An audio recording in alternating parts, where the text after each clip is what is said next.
Kui SpaceX teatas, et Venemaa ei saa enam kasutada oma ebaseaduslikke Starlinki terminale Ukraina vastu rünnakute kavandamiseks või läbiviimiseks, sattus kogu Venemaa sõjavägi segadusse. Gaotati territooriumi sõdurid hukkusid ja Ukraina sai tohutu eelise.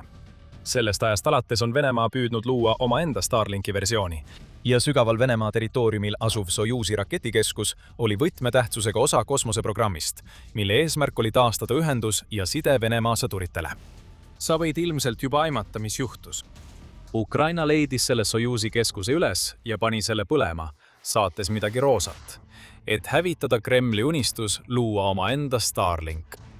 Täna on meil uusi olulisi tulemusi meie süvarünnakutest. Venemaa Samara piirkonnas üks Roskosmose võtmetähtsusega ettevõtteid, Progressi keskus, mis tegeles muuhulgas elektroonika tootmisega, sai pihta. Ukraina president Volodõmõr Zelenski teatas sellest 15. augusti X postituses. Zelenski selgitas edasi, et roosad objektid, mis hävitasid osa rajatisest, olid FP5 Flamingo raketid, mis lendasid umbes 900 kilomeetrit Ukraina piirilt ja tabasid sügaval Venemaa südames. See ei puuduta ainult raketitootja kaotamist, mis on Venemaa plaanide jaoks oma Starlinki loomiseks ülioluline. See, mida me just nägime, on järjekordne näide sadade seast aastal 2026, et Venemaal ei ole ühtegi kohta, mida võiks pidada Ukraina ja tema droonide eest turvaliseks. Täpsemalt asub rajatis, mille Ukraina hävitas Edela-Venemaal ning seda kasutatakse Sojuz 2 kanderakettide tootmiseks, mida Venemaa vajab oma Razvet-süsteemi toetavate satelliitide orbiidile saatmiseks. Kui raketid hävitada, jäävad satelliidid maa peale ja muutuvad Venemaa jaoks täiesti kasutuks, ajal kui Venemaa püüab leida Starlinkile alternatiivi. Asja teeb Venemaa jaoks veelgi hullemaks see, et Telegraafi andmetel on see Progressi tehas kogu riigis ainus koht, kus neid Sojuz 2 kanderakette saab kokku panna. See tähendab, et Venemaal on nüüd 2 võidujooksu korraga. Üks, et satelliidid üldse õhku saada, ja teine, et taastada oma kanderakettide tootmisvõimekus. Venemaa on juba kinnitanud, et rünnak toimus, mis näitab, et see oli liiga suur, et seda varjata. Tõsi, Vene ametnikud ei nimetanud Progressi tehast otseselt. Samara oblasti kuberner Vyacheslav Fjodoritšev ütles vaid, et tabamuse sai tööstusobjekt ning piirkonna linnapea Ivan Moskov väitis, et tegemist oli ulatusliku raketirünnakuga, teatab United 24 Media.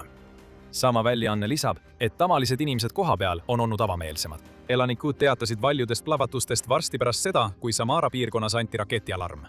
Ja tõenäoliselt tänu mõnele neist elanikest on meil kõige selgemad tõendid selle kohta, et Ukraina tabas täpselt seda, mida ta sihtis. On olemas videomaterjal. Ja see videomaterjal näitab Progressi tehast leekides. Zelenski jagas osa sellest videomaterjalist oma X-i postituses.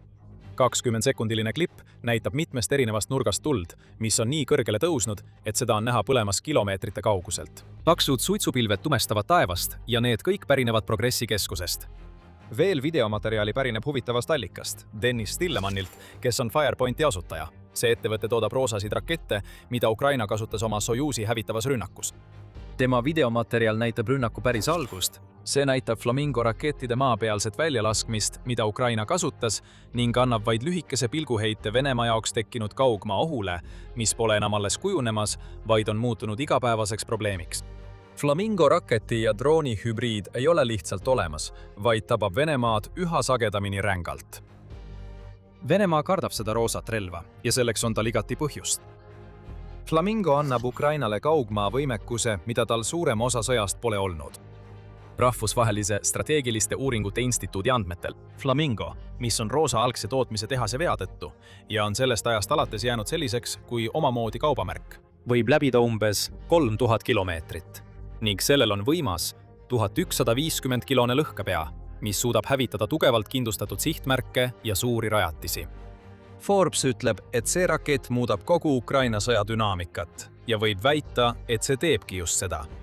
Ukraina teab väga hästi, mis tal selle roosa karistajaga käes on.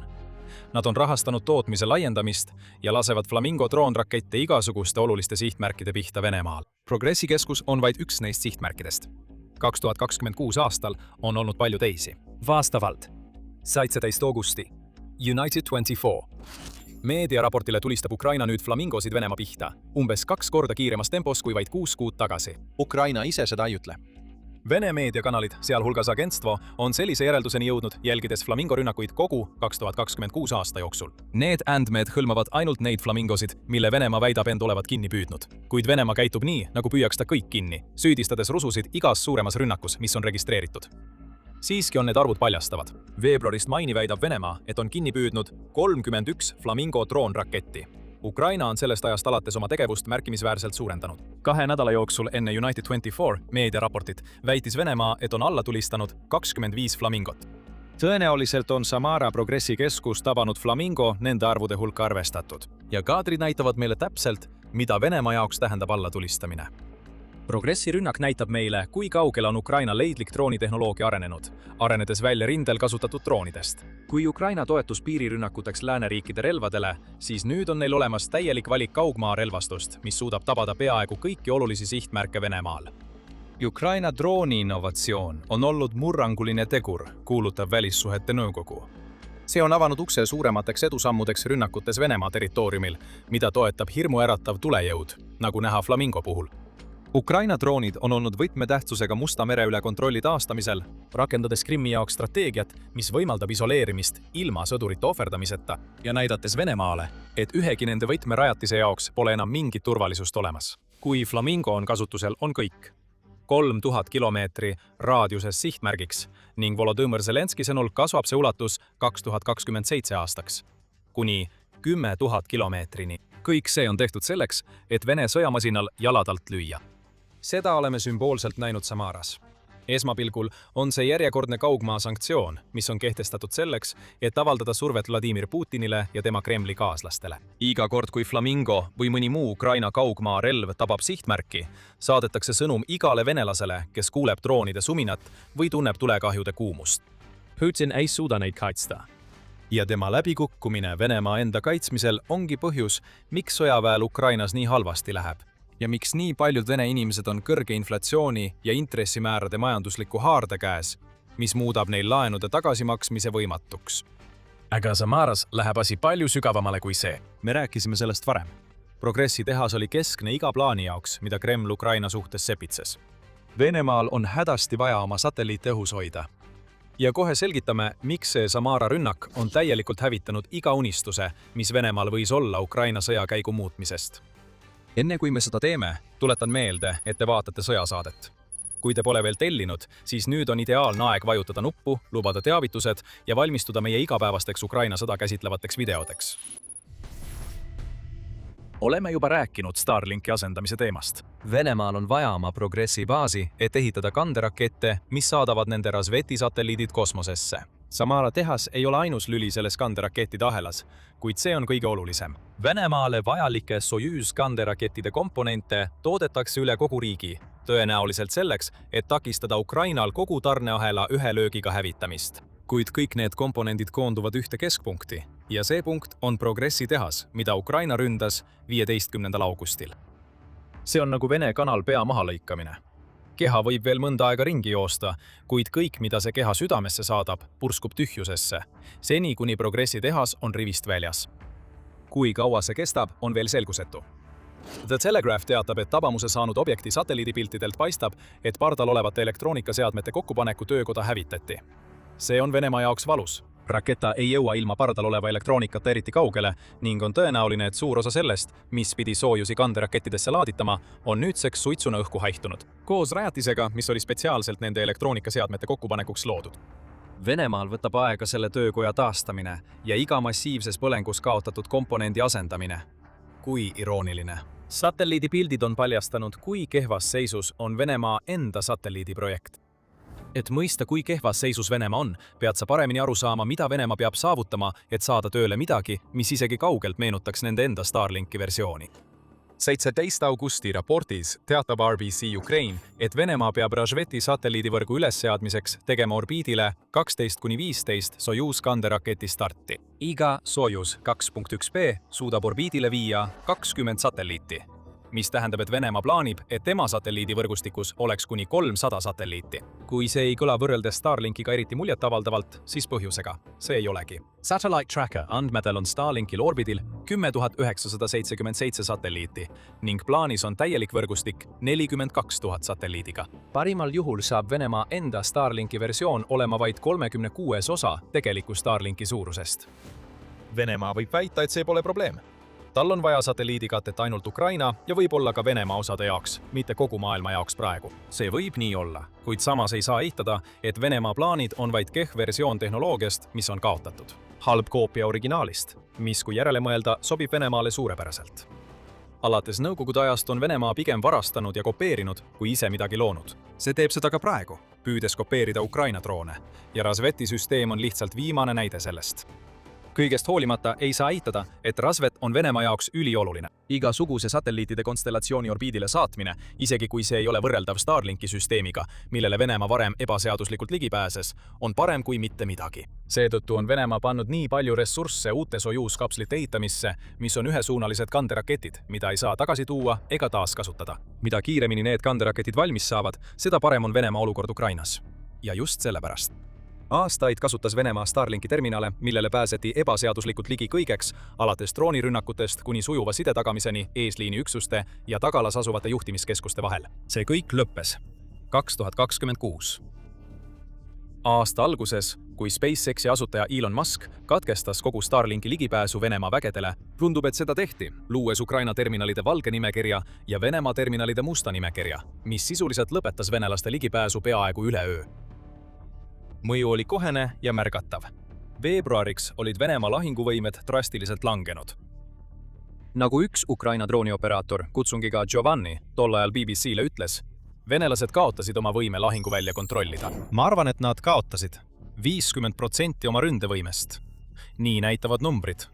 Vähem rünnakuid, vähem vaenlase droone, vähem kõike. Venemaal tõmmati püksid maha ja nad hakkasid meeleheitlikult rabelema, komistades iseenda otsa. Selle katkestuse põhjustatud sidepimedus oli Venemaa 2026. aasta plaanidele katastroofiline. Atlanti nõukogu sõnul suutis Ukraina kiiresti ära kasutada Venemaa Starlinki kaotust, alustades välkkiireid vasturünnakuid nõrgenenud kindustuste vastu kogu rindejoonel. Väljaande sõnul vabastas Ukraina esimese 5 katkestuspäeva jooksul umbes 200 ruutkilomeetrit territooriumi, mis oli ligikaudu sama palju, kui Vene armee oli kogu detsembrikuu jooksul vallutanud. Nii lihtsalt suruti Venemaa väed tagasi. Ja see suundumus, kus Ukraina vasturünnakud kasutavad ära Venemaa nõrkust, on jätkunud kogu 2026. aasta jooksul. Ukraina kasutas Venemaa Starlinki katkestust sihipärasteks pealetungideks, mis toimusid peamiselt riigi lõunaosas. Märtsi keskpaigaks oli Ukraina tagasi vallutanud umbes 400 ruutkilomeetrit territooriumi, millest suurem osa asus Zaporižja ja Dnipropetrovski piirkondades. Augustiks avaldas Zelenski, et Ukraina on vabastanud ka 745 ruutkilomeetrit territooriumi Aleksandrovka sektoris. Kui lisada sellele kõigele veel mõju, mida Starlinki kaotus avaldas Venemaa droonidele, eriti keskmistel ja lühikestel distantsidel, ja saad hea ülevaate sellest, kui laastav on olnud suhtluskaos, mille Muski otsus Putini vägedele põhjustas. 2026 aasta pealetungiks tehtud ettevalmistustöö lagunes Ukraina vasturünnakute tõttu. Ja pole liialdus öelda, et sohu, kuhu Venemaa nüüd Donetskit vallutada püüdes sattunud on suuresti süüdi Starlinki ligipääsu kaotamine. Venemaa meeleheide saada Razvet tööle süveneb veelgi, kuna riik peab taluma tohutut hulka kaotusi, sest eesliini sõdurid ei suuda tagala komandöridega tõhusalt suhelda. Igapäevased kaotused ületavad kaugelt 1000 piiri, ulatudes sageli pigem 1500 lähedale. Nii oli see ka 24 tunni jooksul enne 16. augustit, kui Venemaa kaotas 1510 sõdurit hukkunute ja haavatutena ning lisaks veel 600 ühikut varustust. Jällegi, kõik see taandub Starlinki sulgemisele. Võttes laiemalt vaatluse alla Vene kaotused, kaotas Venemaa juulis 2026 aasta rekordina 42 860 sõdurit, mis teeb 7 kuu kogukaotuseks peaaegu 225 500 inimest. Kyiv Independent. Need kaotused toimuvad ajal, mil Ukraina on samuti drastiliselt muutnud kaotuste suhet. Nii et nüüd kaotab Venemaa umbes 8 sõdurit iga ühe Ukraina kaotuse kohta. Lahinguvälja matemaatika enam ei klapi. Ja taas on süüdi Starlinki kaotus. Kõik see seletab, miks Venemaa on nii meeleheitlikult ehitanud Sojuzi kanderakette, et saata Razveti satelliite kosmosesse. Siiski seisab Venemaa silmitsi veel ühe probleemiga, mida Ukraina viimane Flamingo-rünnak veelgi süvendab. Venemaad Samaras ei tabanud valusalt ainult ühe võtmetähtsusega töökoja kaotus. Ukraina on teinud veel midagi. Isegi kui see töökoda taastatakse, on nad tekitanud tõsiseid probleeme kosmoseprogrammile, mille tähtsust vähendatakse üha enam, mida kauem Ukraina sõda kestab. See võib tunduda kummalise väitena. Eriti kui meenutada, et 4. novembril 2024 lasi Venemaa Sojuz 2.1B kanderakettidega orbiidile rekordilised 53 väikest satelliiti. See start võib jätta mulje, et Venemaa kosmoseprogrammiga on kõik korras, kuid välimus võib olla petlik. On hea põhjus, miks me pole pärast seda enam sellist starti näinud. Kuigi Venemaa püüab meeleheitlikumalt kui kunagi varem oma satelliite orbiidile saada. November 2024 oli peaaegu 2 aastat tagasi ja Ukrainas on palju muutunud. Rohkem Vene varustust on hävitatud ning Ukraina korraldab nüüd regulaarselt süvarünnakuid, mis kõik sunnivad Venemaad pingutama nii palju, et ta peab sõjategevuse ja kosmoseprogrammi vahel prioriteete seadma. Pole tähtis, kui kiiresti Venemaa suudab või ei suuda Sojuzi kanderakette ehitada. Sõjamajandus on põrganud kokku kosmosemajandusega ning viimane jääb alla. Prioriteediks on saanud varustada Vene vägesid Ukrainas kõige vajalikuga ning täiendada neid vägesid, kui nad massiliselt kaotusi kannavad. See kõik tähendab, et Razveti programmile, mis oleks Venemaale pikas perspektiivis kasulik, saab pühendada vähem raha, kuid ei lahenda praeguseid vahetuid probleeme. Venemaa saab sellest sama hästi aru kui kõik teisedki. 10. aprillil teatas United 24 meedia, et Venemaa Teaduste Akadeemia Kosmoseuuringute Instituudi teadusdirektor Lev Zelenei on tunnistanud Venemaa kosmosefoorumil peetud kõnes, et Venemaa on kosmosevõidujooksus oma konkurentidest kaugel maas. Ainus projekt, mis tal peale Razveti on uue Venemaa orbiitjaama loomine. Mehitatud süvakosmose või kuu missioone ei ole vähemalt 10 aasta jooksul plaanis. See kommentaar on paljastav. See näitab, et Venemaa kosmoseprogrammi ei suunata raha juurde, mis tähendab, et isegi elutähtis Razveti programm töötab väga piiratud eelarvega. Progressi keskuse põlemaminek ei aita olukorrale kaasa. Nüüd peab Kreml tegema raske valiku. Kas suunata ootamatult vajalik raha tagasi Progressisse või kasutada seda raha rindel olevate vägede toetamiseks. Igal juhul jäävad kaotajaks sõdurid. Ja veel üks, sõna otseses mõttes sütitav tegur kogu selle juures on Ukraina rünnakud rafineerimistehaste vastu. Sojuzi kanderaketid vajavad rafineeritud petrooleumi. See kütus toodetakse naftarafineerimistehastes ja need rafineerimistehased on kogu 2026 aasta jooksul tugevalt kannatada saanud. Nii palju, et Venemaa seisab nüüd silmitsi bensiini ja diislikütuse puudusega. Jällegi on Kreml sunnitud prioriteete seadma. Kas ta laseb oma rafineerimistehastel toota kütust elanikkonna teenindamiseks, leevendades sellega survet Putinile, või jätkavad rafineerimistehased sellise kütuse tootmist, mida Vene rahvas kunagi ei näe kasutuses ja mis on pühendatud juba niigi raskustes kosmoseprogrammile. Järjekordne väljapääsmatu valik, millel pole õiget vastust. Ja Ukraina, kes ei lõpeta oma rünnakuid rafineerimistehaste vastu, ei aita olukorda kuidagi. 13. augustil teatas New Voice of Ukraine, et Venemaa naftatöötlemine langeb tõenäoliselt 4 miljoni barrelini päevas. Kõik see on põhjustatud planeerimata remonditöödest ja katkestustest, mis on tingitud Ukraina rünnakutest. See võib tunduda suur naftatöötlemise maht, kuid tegelikult on see madalaim tase alates 2010. aastate algusest. Ja see juhtub ajal, mil Venemaa vajab oma rafineerimistehaseid töötamas maksimaalse võimsusega kütuse puuduse ja Razveti projekti tõttu. Venemaa püüab jätkata. Venemaa lasi 2026 aasta alguses Razveti satelliite orbiidile palju kiiremini kui algselt plaanitud, mis näitab Venemaa meeleheidet saada oma Starlinki asendust tööle. Märtsis saadeti orbiidile 16 satelliiti ja väidetavalt saadeti juulis teine partii, mille tulemusena on Venemaal kosmoses umbes 40 Razveti satelliiti. Plaanis oli kuni 300 satelliiti. Need plaanid on nüüd rikutud ja kõik on tänu roosale õudusunenäole, päevauneks maskeeritud ja mis just hävitas Progressi raketitehase Samaras. See võis olla üks Ukraina nutikamaid rünnakuid seni, sest see hoiab Venemaa maaväed haavatavas olukorras, milles nad on olnud alates 2026 aasta algusest. Aga ka teised rünnakud on sama nutikad. Jah, me räägime Wildberrysi rünnakutest ja need avaldavad Putinile survet täiesti uuel moel, kuna Vene majandus ägab nende raskuse all. Veel üks ränk hoop on antud. Veel miljoneid, võib-olla isegi miljardeid dollareid on õhku haihtunud ja te saate sellest kõigest teada, kui vaatate meie videot. Aga enne kui lahkute, ärge unustage tellida sõjasaadet ja lubada teavitused, et ei jääks ilma meie kajastusest Ukraina sõja viimastest arengutest. Ja aitäh, et vaatasite!